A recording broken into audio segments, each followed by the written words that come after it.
Hello and welcome to JEE NEET academy. I hope कि आप लोगों का जेईई मेंस का जो प्रिपरेशन है वो काफ़ी अच्छी चल रही होगी। तो आज के इस वीडियो में हम लोग डिस्कस करने वाले हैं कि जेईई मेंस के थ्रू से अगर आपको एनआईटी कॉलेज नहीं मिल पाता है या फिर एनआईटी में अच्छे ब्रांच नहीं मिल पाता है तो आपको उसके अलावा किस और यूनिवर्सिटी में एडमिशन लेना चाहिए। तो आज हम लोग डिस्कस करने वाले हैं EMU यानी कि अलीगढ़ मुस्लिम यूनिवर्सिटी के बारे में। ये काफ़ी अच्छी यूनिवर्सिटी है और यहाँ से प्लेसमेंट भी काफ़ी अच्छी होती है। और सबसे अच्छी बात ये है कि ये जो कॉलेज है इसका फ़ीस बहुत ही कम होता है। अगर आपको जेईई मेंस के थ्रू से अगर एनआईटी नहीं मिल पाता है तो ये आपके लिए बेस्ट ऑप्शन हो सकता है, क्योंकि इसका एप्लीकेशन फॉर्म आ चुका है बीटेक और अदर कोर्स के लिए भी। तो आज के इस वीडियो में हम लोग डिस्कस करने वाले हैं कि EMU का एप्लीकेशन फॉर्म कब स्टार्ट हो रहा है और इसका एप्लीकेशन का लास्ट डेट क्या है। उसके साथ ही हम लोग डिस्कस करेंगे कि इसका जो कोर्स का फ़ीस है वो कितनी है।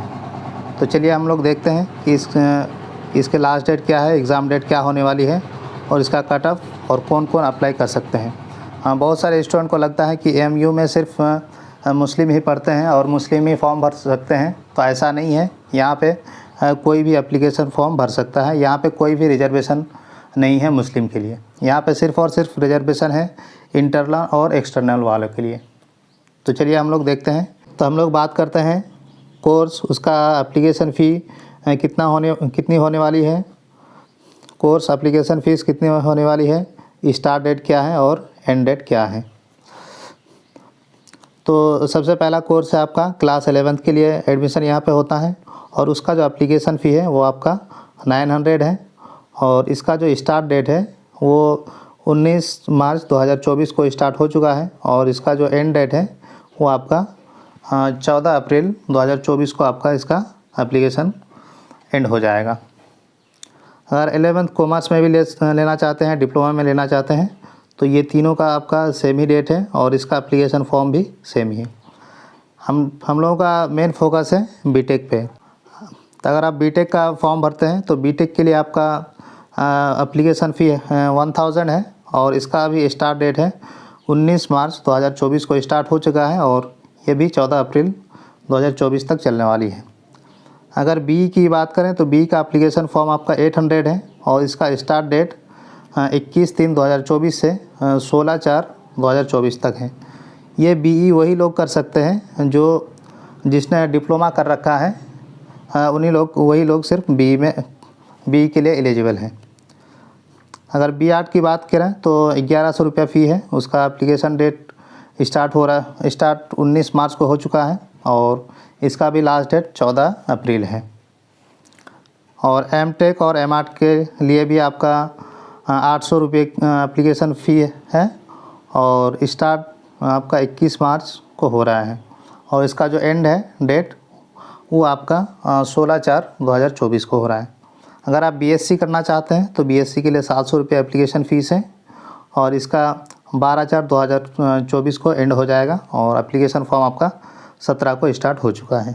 तब हम लोगों ने लास्ट डेट और स्टार्ट डेट की बात कर ली, लेकिन यहाँ पे EMU में हमेशा एक चीज़ रहती है कि अगर आपने 14 तारीख तक फॉर्म नहीं भर पाए हैं तो आप लोग 300 रुपया लेट फ़ीस देकर 21 अप्रैल तक आप फॉर्म भर सकते हैं। यानी अगर आप एंड डेट तक अगर अपना एप्लीकेशन फॉर्म नहीं भर पाए हैं तो आप 21 अप्रैल तक फॉर्म भर सकते हैं लेट फ़ी के साथ, जो कि 300 रुपये लेट फ़ी के साथ आप 21 अप्रैल तक अपना फॉर्म भर सकते हैं। अब सबसे इम्पॉर्टेंट बात आती है कि EMU बीटेक के में एंट्रेंस के लिए कौन कौन से स्टूडेंट एलिजिबल हैं। क्या आउटसाइडर भर सकते हैं या क्या वहाँ पे सिर्फ मुस्लिम ही पढ़ते हैं। तो ऐसा कुछ भी नहीं है, वहाँ पे कोई भी मुस्लिम के लिए रिजर्वेशन नहीं है, क्योंकि EMU कोई भी माइनॉरिटी यूनिवर्सिटी नहीं है। जामिया है, वो जामिया आपका माइनॉरिटी यूनिवर्सिटी है, लेकिन EMU आपका माइनॉरिटी यूनिवर्सिटी नहीं है। यहाँ पे आप कोई भी एप्लीकेशन फॉर्म भर सकते हैं। तो एलिजिबिलिटी आपकी सीनियर सेकेंडरी होना चाहिए 50% मार्क्स के साथ और आपका जो फिज़िक्स, केमिस्ट्री, मैथ और इंग्लिश में आपका एटलीस्ट 50% मार्क्स इन चारों में एग्रीगेट होना चाहिए।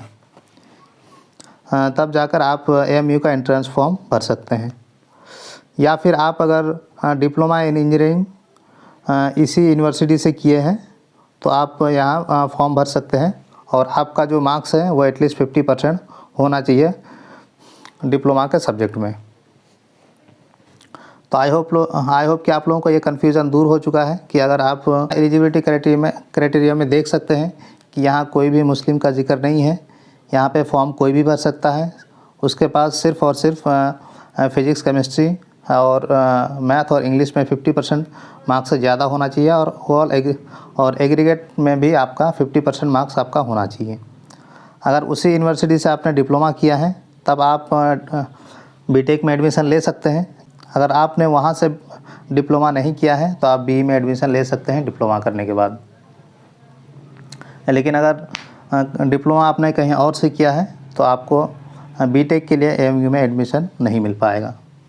तो अगर हम लोग बात करें कि AMU में कौन कौन से ब्रांचेज़ हैं और हर ब्रांच में सीट कितनी है, उसकी फ़ीस क्या है और जो कट ऑफ है वो कितने रहने वाली है। तो अगर ब्रांच की बात की जाए तो कंप्यूटर साइंस है और कंप्यूटर साइंस में नंबर ऑफ़ सीट्स 50 है और इसकी जो फ़ीस है वो 21,000 है और जो कट ऑफ जाता है इसका 70 से लेकर 80 मार्क्स के बीच में रहता है। तो आर्टिफिशियल इंटेलिजेंस में 25 सीट है और इसका जो फ़ीस है वो 66,000 है पर सेमेस्टर की और ये आपका जो कट ऑफ है 65 से लेकर 70 मार्क्स आपको एटलीस्ट होना चाहिए।